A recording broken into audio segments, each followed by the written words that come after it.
आज जो आपका लेसन है, लेसन का नाम है, ये हमारा जो लेसन है इकोनॉमिक्स का लेसन है और लेसन थर्ड है। लेसन का नाम है मुद्रा और साख। मुद्रा और साख यानी मनी एंड क्रेडिट। वस्तु विनियम, वस्तु विनियम का अर्थ होता है वस्तु के बदले वस्तु का व्यापार।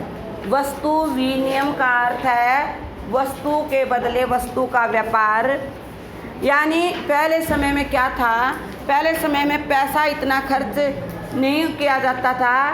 पहले समय में वस्तु के बदले वस्तु का लेन देन था। और वस्तु विनियम का अर्थ क्या है, वस्तु के बदले वस्तु का व्यापार।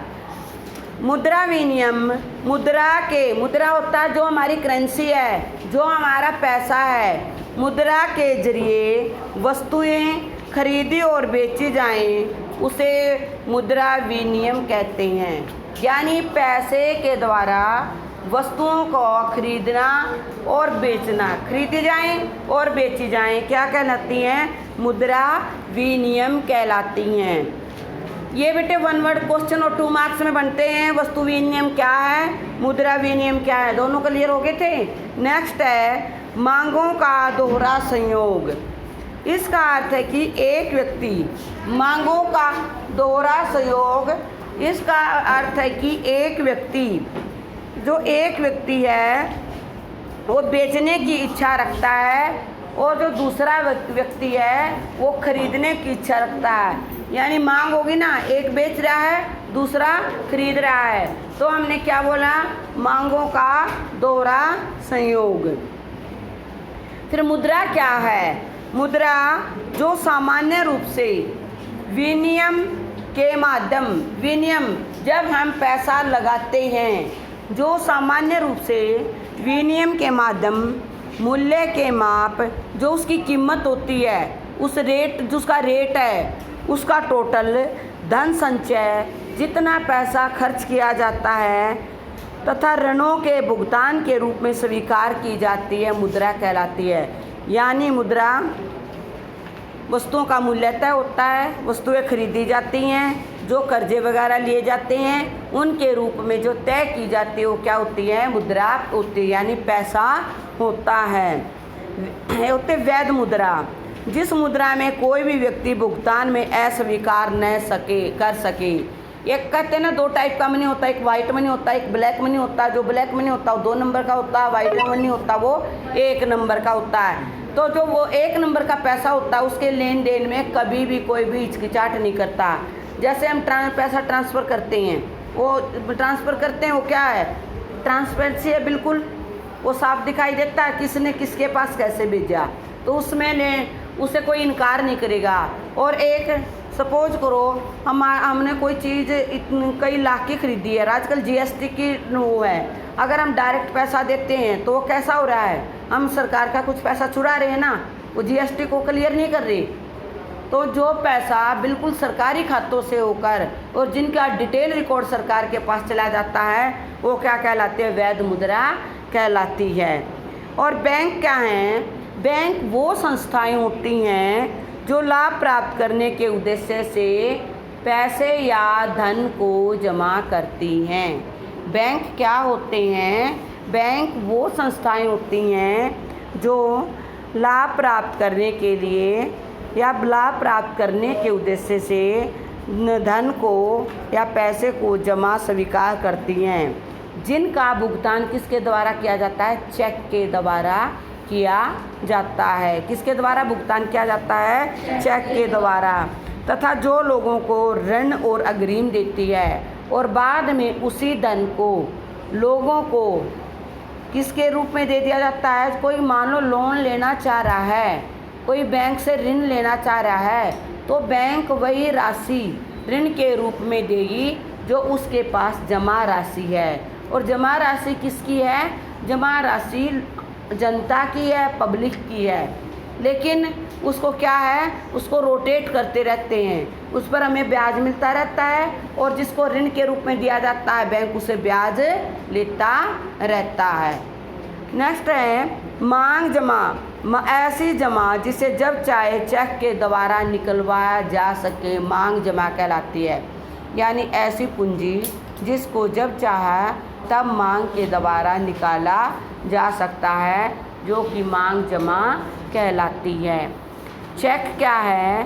चेक ऐसा कागज़ है जो बैंकों के किसी व्यक्ति के खाते से चेक पर लिखे नाम से किसी दूसरे व्यक्ति के खाते में रकम का भुगतान कर सकते हैं। यानी मैंने मान लो किसी को पैसा देना है तो मैं क्या करूँगी, एक चेक भरूँगी, बैंक जाएंगे, एक चेक भरेंगे और किसके नाम भरेंगे, जिस व्यक्ति को देना है, और क्या भरा जाएगा, उस पर जो हमारा खाता नंबर है वो भरा जाएगा, उस पर वो राशि भरी जाएगी और राशि बैंक में जमा करवा देंगे और राशि अपने आप क्या हो जाएगी, कट कर उस दूसरे के पास चली जाएगी। कानूनी तरलता, बैंकों को कुल जमा का जो हिस्सा अपने पास नकद के रूप में रखना पड़ता है वो कानूनी तरलता का रूप है। यानी सरकार के द्वारा कुछ ऐसे कानून लागू किए गए हैं कि बैंक के पास कुछ पैसा रखना पड़ता है। क्यों? हर दिन लेन देन होते रहते हैं, किसी न किसी रूप में, कोई लोन ले रहा है, किसी ने पैसा लेना है, किसी ने किसी काम, जैसे कोई ट्रैक्टर खरीद रहा है, कोई और कर रहा है। तो ये क्या है? ये कानूनी तरलता है। साख क्या होते हैं? लोगों द्वारा, निजी व्यक्तियों या बैंकों द्वारा लिया गया धन। इट मीन्स अगर हम किसी को पैसा उधार देते हैं तो हम क्या कहते हैं, या बैंक के से धन कर्जा लेते हैं तो हम क्या कहते हैं, किसकी ज़रूरत पड़ती है? गारंटर की ज़रूरत पड़ती है। गारंटर क्यों चाहता है? क्योंकि एक ऐसा व्यक्ति ज़रूरी है जो दूसरे के साथ खड़ा होकर ये कह सके कि मैं इस बात से सहमत हूँ कि ये व्यक्ति समय पर पैसा लौटा दिया जाएगा, नहीं तो इसका जिम्मेदार मैं हूँ। तो क्या होती है? वो साख होती है। यानी दूसरे की एक तरह से दूसरे के लोन या कर्ज दिलवाने के लिए जो व्यक्ति साख से संबंधित कार्य करता है वो गारंटर का रूप निभाता है। हम कोई भी चीज़ ले लें, सपोज करो हमने बैंक से लोन लिया है, हमें पैसा लेने से पहले गारंटर की ज़रूरत होती है। नहीं है तो ऐसा दुनिया करती रहे, पैसा ना भरे और किस रूप में आ जाए, डिफ़ॉल्टर के रूप में आ जाए। और जब डिफ़ॉल्टिंग हो जाती है तो बैंक किसको पकड़ता है? गारंटर को पकड़ता है। क्यों? क्योंकि उसने अपनी सहमति से उनको चीज़ें दिलवाई थी। फिर है ऋण फंदा, जब ऋण अदायगी की राशि कर्जदाता की आय से बढ़ जाती है। यानी हमने ऋण ज़्यादा ले लिया और हमारी इनकम कम है। जब ऋण की राशि जो कर्जदाता है उसकी इनकम से बढ़ जाती है तब वह ऋण फंदे की स्थिति में होता है। इट मीन्स वो ऋण चुकाने में नाकाम हो जाता है। ऋण की क्या शर्तें हैं? ब्याज, उस पर जितना पैसा लेंगे उस पर कितना ब्याज आएगा। फिर संपत्ति और कागजात, उससे पहले अगर हम होम लोन ले रहे हैं, घर बनाने के लिए पैसा ले रहे हैं, तो हमारे घर की जो रजिस्ट्री है वो बैंक में चली जाएगी। क्यों? क्योंकि उन्होंने प्रूफ चाहिए कि किस चीज़ पे है। टाइम पे ना भर सका तो उस चीज़ को वो एक्वायर कर लेती है। ठीक है। फिर जैसे कागजात आ गई, और मांग का वो भुगतान का तरीका पूछेंगे। वो पूछेंगे भुगतान कैसे करोगे, इंस्टॉलमेंट बनवाओगे यानी किस्तें बनवाओगे, किस्तें कैसे बनेंगी, जितनी इनकम होती है उसके आधार पर किस्तें बनती हैं। तो वो क्या पूछेंगे, भुगतान का तरीका पूछेंगे।